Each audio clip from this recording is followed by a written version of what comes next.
In the light streaming through the window, Iska holds Sisel, who is beneath him. He realizes that the girl he is holding is the same girl he had rescued a year ago.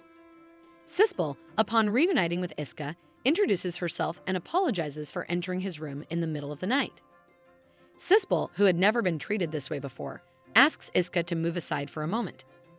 Iska suddenly realizes that he is on top of Sisel and promptly apologizes before moving away. In Alice's sovereign palace, she is in Sisel's room and discovers an old newspaper containing news about the imperial swordsman. Rin believes that Sisel is investigating this matter, while Alice suspects that Sisel caught her meeting with Iska in the neutral territory, using her powers. However, Rin refutes this, as Sisel's spirit power can only see up to a 300-meter radius, making it impossible for her to observe the conditions in the neutral territory. Rin suggests that Sisel may suspect Alice's involvement with the Empire. Meanwhile, Sisel, sitting in a different room, continues to repeat her apologies for trespassing into Iska's room and expresses gratitude for her release from captivity a year ago. As a token of her gratitude, Sisel offers him a bracelet, but Iska quickly declines the offer. After her release, she read news about Iska liberating a witch, which is why she sought him out to repay her debt. Sisel promises to ensure his status and safety and asks Iska to accompany her to the sovereign's palace. Iska is taken aback by this request and inquires about Sisel's identity. Sisel, not wanting to reveal her true identity, informs Iska that she is merely a servant in the royal palace. Curious about why she wants him to accompany her, Iska presses for an answer. Sisel, overwhelmed by her emotions, yells as she answers Iska's question, stating that she has no one else to trust. After that, she leaves Iska alone in his room. Iska watches her depart and notices that she left her bracelet behind. The scene shifts to the sovereign's palace, where the queen of the sovereign state is reading a book in Sisel's room. She is startled by a call from Rin, who reports that she couldn't find anything.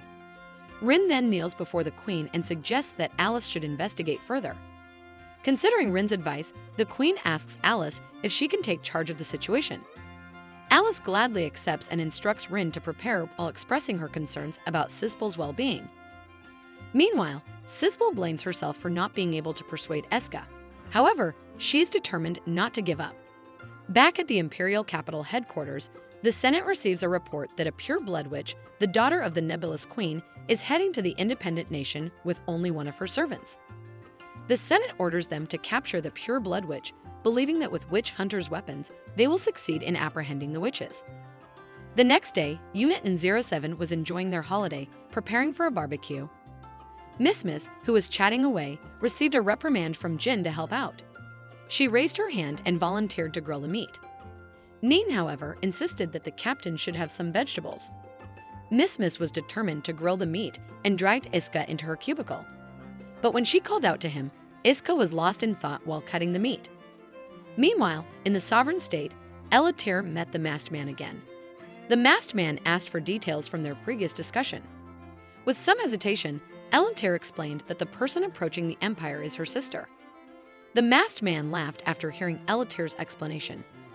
He then asked if it was okay for her to reveal this information since it would harm the Liu family's position. Elatir confirmed, but to her, the sovereign's future is more important than the election. The masked man praised Elatir's determination and offered his assistance. However, when the time came, she wasn't sure if she could make up her mind. Therefore, she asked the masked man to take her place in deciding her siblings' punishment. The masked man understood Elatir's struggle and wanted to ensure the truth. Switching to a scene where a bus traveling through the desert suddenly stops, Alice, who is inside the bus, gets out to check the surroundings. She sees large footprints in front of her, accompanied by the scent of engine oil. On the other side, Miss and the others are walking towards the hotel where they will be staying. Exhausted, Miss keeps complaining about why they have to change hotels. Iska responds that it's to save expenses, while silently pondering if something will happen if they continue at their current hotel. As they walk, Nain suddenly asks to stop because the spirit symbol cover on Miss's hand has come loose. Jin suggests not to dwell on it and have some fun.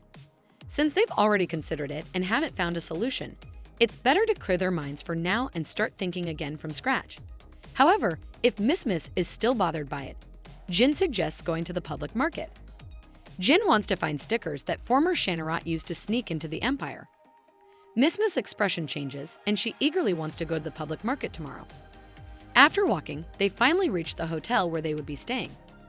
Iska asked for permission to exchange money first and requested his friends to go inside the hotel ahead of him. Before Iska left, Jin asked him to bring his bag into the hotel. Once Iska was outside the hotel entrance, he checked the surrounding area and then walked and stopped to check again. Just when he thought no one was following him, Sisel suddenly approached from behind and greeted him. Iska, surprised, asked what trick Sisel used to find him. Sisel ignored Iska's question and simply stated that she wouldn't give up. Iska then invited her to move to another location. The two of them relocated to a building under construction. Iska was amazed because he had just changed hotels today, yet Sisel was already there. It was all related to her spirit's power, the ability to display past events like a video. She could replay all past events. However, Iska wondered why Sisel had informed him, a soldier of the Empire. Sisel then stated that it was proof of her sincerity and revealed her true identity. She was Sisel Lu Nebulous Ax, the legitimate heir to the Queen's throne. Iska was shocked to hear this. Iska then asked why a queen's daughter like her would want something from him. Sisel explained that there were people targeting their queen who was also the heir of her predecessor. These people weren't after power, but a disaster that could change the world. They aimed to provoke the sovereign to wage war with the Empire, which would only lead to destruction. In the midst of this confusion, they would eliminate the royal family. Sisel knew their intentions through her spirit's power, but she didn't know who was behind it all. That's why she couldn't trust anyone in the palace. Sisel then expressed her desire for Iska. She wanted Iska to be her protector. She assured Iska that if they could prevent the queen's assassination, a large-scale war could be avoided, and it could stop the world's destruction. She didn't ask Iska to betray the Empire. She just wanted Iska to change the future together with her. Upon hearing these words, Iska remained silent. On the other hand, Alice had arrived in the independent city, and she found a note with information about the hotel where Sisel was staying. As she read the note, she was approached by one of Sisel's servants who expressed concern about Sisel. The servant asked Alice if she had seen her.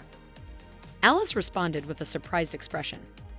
The servant continued, explaining that she couldn't reach Sisel and informed Alice that Sisel wanted to take matters into her own hands. Back to where Iska and Sisel were, Iska, who shared Sisel's opinion, refused Sisel's offer to become her protector. Sisel then tried to convince Iska again that if their queen were to be killed, a major war between the two nations would be unavoidable. Before Sisel could finish her statement, Iska interjected, saying that what he wanted to stop was not just the war between the two nations, but the century-old conflict between the two nations that never seemed to end through peaceful negotiations. However, Sisel stated that it was impossible because the Empire's wrongdoings could never be forgiven. The people of the sovereign state would not forgive the Empire. Iska was well aware of this, but that was precisely the reason he continued to fight. Moreover, it wasn't just him. In the sovereign state, there were people close to Sisel whom he could rely on. However, when Sisel asked who that person was, she was suddenly surprised by the masked man standing behind her. Sisel turned around and asked why the masked man was there. The man replied that he was on vacation, accompanied by a squad of witches following him. The masked man inquired about the man standing next to Sisel.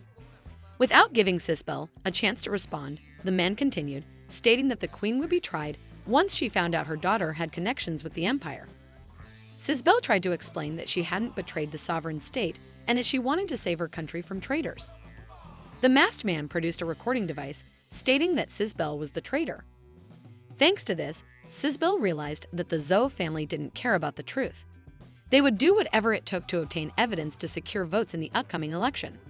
The masked man then expressed regret that they had to apprehend Sisel for making contact with the Empire.